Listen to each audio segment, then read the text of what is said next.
SSC ক্লাসের প্রিয় শিক্ষার্থী বন্ধুরা, এসএসসি রসায়ন বই থেকে আজকে নতুন আরেকটি ক্লাস নিয়ে হাজির হয়েছি। আমার আজকের ক্লাসের বিষয়বস্তু আয়নিক ও সমযোজী যৌগের গলনাঙ্ক ও স্ফুটনাঙ্ক। তোমরা যারা ইতিমধ্যে আয়নিক ও সমযোজী যৌগ কিভাবে গঠিত হয় তা বুঝতে পেরেছ, তাদের জন্য আজকের এই ক্লাস।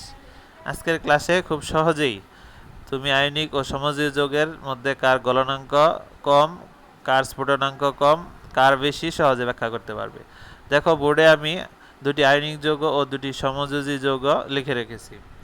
খেয়াল করো, সোডিয়াম ক্লোরাইড আয়নিক যৌগে দুটি পরমাণু আছে, একটি সোডিয়াম এবং একটি ক্লোরিন। এই সোডিয়াম ধনাত্মক আধানযুক্ত এবং ক্লোরিন ঋণাত্মক আধানযুক্ত। এই দুটি বিপরীত আধান বৈদ্যুতিক আকর্ষণ বল দ্বারা যুক্ত হয়ে সোডিয়াম ক্লোরাইড তৈরি করেছে। আর পটাশিয়াম ফ্লোরাইডও অনুরূপভাবে বিপরীতধর্মী আকর্ষণ বল দ্বারা যুক্ত হয়ে পটাশিয়াম ফ্লোরাইড তৈরি করেছে।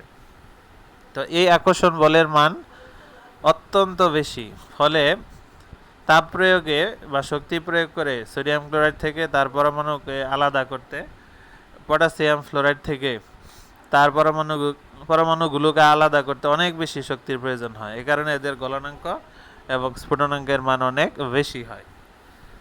তো অপরদিকে ডান দিকে দেখো, দুটি সমযোজী যৌগ আছে, একটি হলো মিথেন, অন্যটি কি অ্যামোনিয়া। মিথেনের কার্বন এবং হাইড্রোজেন পরমাণু ইলেকট্রন শেয়ারের মাধ্যমে সমযোজী অণু তৈরি করে মিথেন অণু গঠন করেছে। দেখো, আমি এখানে কিভাবে মিথেন অণু গঠিত হয়েছে তা দেখালাম। তো মিথেনের কার্বন শেষ শক্তি স্তরে 4টি হাইড্রোজেনের সাথে শেয়ারের মাধ্যমে মিথেন তৈরি করছে।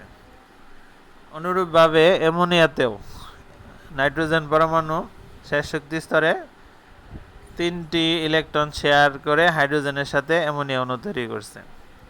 এভাবে তৈরিকৃত অ্যামোনিয়া অণুতে এবং মিথেন অণুতে দুর্বল ভ্যান ডার ওয়ালস আকর্ষণ বল থাকে।